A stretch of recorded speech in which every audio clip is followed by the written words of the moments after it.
You ever knock a grown man out in one punch and have the whole neighborhood film it like it's pay-per-view? That was me, last Saturday. His face landed in a pile of begonias and I didn't even spill my coffee.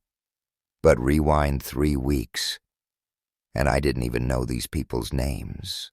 I just moved into a townhouse on the edge of a gated community outside Austin. Quiet place. 2 private parking spots, porch just big enough for a rocking chair, and no HOA listed on my deed. I double-checked everything. I don't do drama.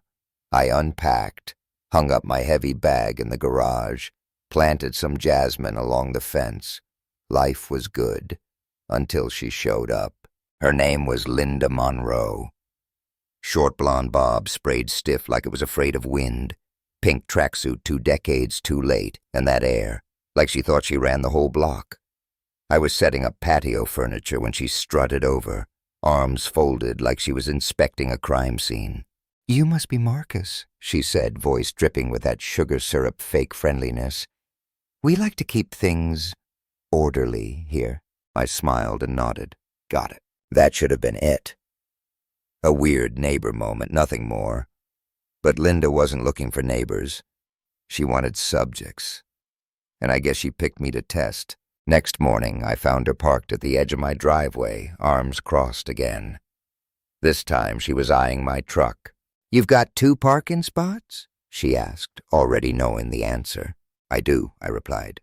"Came with the house." She tilted her head toward her place, where her SUV and a rusted Civic were crammed together. "Just wondering if you'd be open to giving one up. I mean, you live alone, right?" I blinked. "I have clients over, friends, both are mine." She gave this little chuckle, like I'd just told a joke she didn't find funny. "Oh, Marcus, you're new. You'll learn how things work." That was the moment I realized.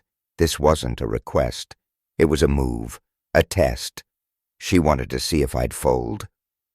But I've been hit harder than that by amateurs in the first round. I said, "I've got the deed," and walked inside. Behind me, I heard her mutter, "We'll see about that." 2 days later, her husband showed up. Calvin Monroe. Wore camouflage shorts, a marine cap he probably got from a pawn shop, and a look like he was mad at the sun. No words, just a glare, like he was trying to set me on fire with his eyes. Later, I found a slip of paper shoved into my mailbox. No signature, no letterhead, just some janky fake HOA memo talking about redistribution of parking resources. It wasn't even aligned properly on the page. I laughed out loud, sent it to my buddy Seth, he's a lawyer, and he texted back, "Amateur hour." Then came the dog poop mysteriously close to my porch. Then garbage left in my bin that wasn't mine. Neighbors stopped waving. One kid riding his bike wouldn't even look at me. I've seen this before. I grew up in South Dallas. When people want you gone, they don't always say it out loud. They let the silence do the talking. But Linda wasn't just whispering. She was building a whole damn story, and I don't fold. I built my life out of broken gym mats and duct tape. I run 5 fitness centers now. I've trained boxers, kids, vets, even a few cops. But Linda? She was used to being the final word at bake sales. That changed on Monday. I came outside, coffee in hand, and saw her giant white SUV smack in the middle of my second spot. Not an accident. Not a mistake, planted like a flag, I sipped my coffee, waited 10 seconds, then called the tow truck. She came out filming me on her phone, red in the face, shrieking, "You had my car towed. That's theft." I unlocked my door. "It's called trespassing. Check the deed, page 3. She stormed inside. That night, someone keyed my truck. Deep scratches. Then came the spray paint. 3 bright red words across the hood. "Level the field." Level the field? I didn't call the cops. I installed cameras, every angle, even hid one inside a birdhouse by the fence. Let her try again. Then the letters started. No names. Just threats dressed up like HOA notices. Your aggression is being monitored. This is a family community. Then one day, I got a call from the state.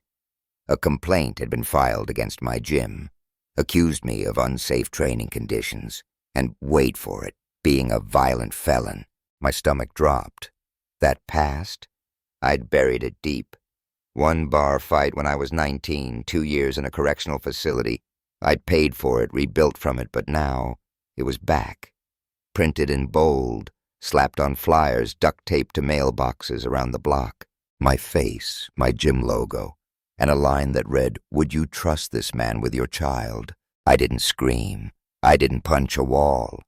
I posted on social the whole truth about the fight, the prison, the second chance I got. I wrote about how I dedicated my life to helping kids who stood at that same fork in the road. It went viral, 2,000 shares overnight. Suddenly neighbors started showing up, with banana bread, with handshakes, with quiet apologies. But Linda wasn't done. That Saturday, I found a brick in my gym window. Broken glass, a note wrapped around it. "Champions fall too." That was it. I called Seth. "File everything," I said. "We're going scorched earth." Then came the twist. Old man across the street, Don Everett, shows up with a flash drive.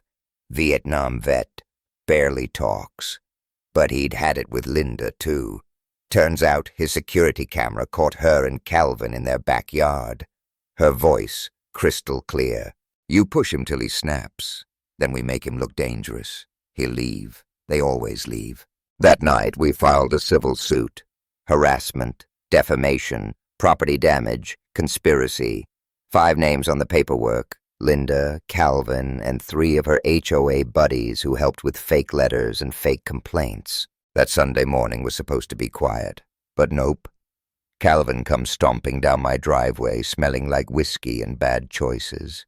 "You think you're better than us?" he growled, face inches from mine. I said nothing. "My wife says you've been spreading lies." I stayed calm. She made herself look like a joke. That did it. He shoved me hard.